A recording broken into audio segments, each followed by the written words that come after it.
If you don't know, the other day, a CBS reporter asked Ta-Nehisi Coates a question. He said, listen, I read your book about, the book covers a few things, but one section was about Israel, Palestine. He said, I read your book, and quite frankly, if I didn't know it was you, the text is extremist. It's an extremist text. Like, you don't mention any terror attacks from Gaza in Israel. You know, it's a radical's account of what's going on in that region. Anyways, of course, CBS, after the interview, they call in the DAI person. They have a struggle session. This guy gives a weepy apology, and so on and so forth. You know the routine. He dared challenge Coates, who is like the toast of the Upper West Side. People think he's so sophisticated. He's a great writer. His writing is actually awful. It's not very good. Okay, it's not the worst, but it's nothing special. It's just kind of mediocre writing that you find in an undergrad who's a little bit intelligent. It's not great writing. Whatever, that doesn't matter. But the problem is, when that reporter asked Coates, why does your book sound like an extremist screed? The problem for CBS, the problem for these Upper West Siders, is that Coates is an extremist. He is. For instance, on 9/11, he said that he felt nothing for the first responders, the people running into the buildings on 9/11. He said he felt nothing about the attack. Well, see, I don't believe him there. I think he liked the attack. I think he enjoyed it. He hates the United States. He hates America. The reason he didn't like first responders is because he viewed the police, the fire department, as one of the most narcissistic things you could ever possibly say. He said, those first responders could put my body in danger. So he views police and firemen as putting his body in danger, and they're an outgrowth of the racist system in America. So that's what we're dealing with. He is an extremist. But listen, guess what happened? Today, he gave an interview, or maybe it was yesterday. Anyways, I saw it in my feed today. And he said, listen, if I lived in Palestine, if I was a Gazan, and my father was out in a fishing boat, and he got too close to an area he shouldn't go, he could be shot. Or if he got, if I was a Gazan, my mother got too close to the wall, she could be shot. And then one day, Hamas attacks Israel. I don't know if I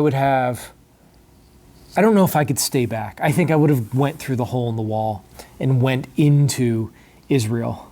I think Coates fantasizes about being on one of those paragliders and swooping in to kill Israelis. So Coates just admitted that the question was completely legitimate. I'm sure he didn't really think about this because, again, he's not that smart. He actually justified the question because he just said he would be an extremist if he could. That's what he just said. If I was in Palestine, if I was in Gaza specifically, I would have gone in and I'd probably behead some people. I'd probably kill some kids. Who knows what I'd do to women? I mean, I'd be so mad at these oppressors. So he views Israel as essentially a little America. He views Israel like it's white Southerners from the 1960s in the Deep South. He views Israel as essentially an oppressor, and any revolutionary, violent action against them, any decolonizing action against them is justified. And while he says, I don't know if I would be able to hold back, what he really means is, I wish I was there so I could attack. He wouldn't just be a civilian there. He would join one of these radical extremist groups.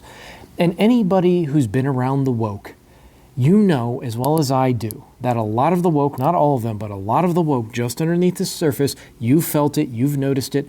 There's a lust for violence. Maybe it's repressed, maybe it's buried, but you can feel it when they go around in mobs and they demand apologies, cancellations, are just repressed desires, suppressed desires for the guillotine. You can feel that. Now, I think there's some of that on the right as well. But it's so palpable on the left when they hold up beheaded Donald Trump, things when Donald Trump almost gets killed and They say, oh, shoot, I can't believe the shooter missed. They're genuinely sad about it. You can feel this. They liked 10/7. They liked 9/11. They liked the riots in 2020. And again, there's some of this, and any extremist, left or right, there's this lust for violence. So he's a radical. He's an extremist. And the reporter who asked that question asked a very, very good question of him. And CBS should apologize not only to the reporter and give him a raise. The reporter should also not be a coward. He should have stood up for himself, because he issued like a weepy apology. Like, that's disgusting. But CBS should also apologize for platforming such an extremist. They're all about not platforming extremists, right? These are the people putting guys like Coates on the air, and not just on the air, but raising him up. Essentially sainting him, making him a political saint. And he's nothing but a two-bit woke, critical race theory radical. That's all he is, a would-be, wannabe, violent revolutionary. So there's a way to be a traditional liberal and critique America. This is what a lot of very smart left-leaning people did in like the 90s. There's a way to smartly critique America and some of its problems, and especially its past. But, these woke progressives are just absolutely sickening, violence-loving, just underneath the surface, violence-loving, dangerous people. That's what they are. You feel it with AOC too. You feel it with the Squad. You feel it with most college professors. You feel it with they like violence. Most celebrities, most Hollywood. We all feel it. We all sense it. We all sense it. And if you're honest, you feel it on some people on the right too. No question about it. But it's more widespread, in my estimation, on the left. It's more mainstream on the left. So Coates just verified what he is. He's an extremist, and it's repulsive, it's disgusting, and the main problem is he's not like this rare entity who's like, every country all the time has a few radicals on the fringe that harbor these sort of feelings.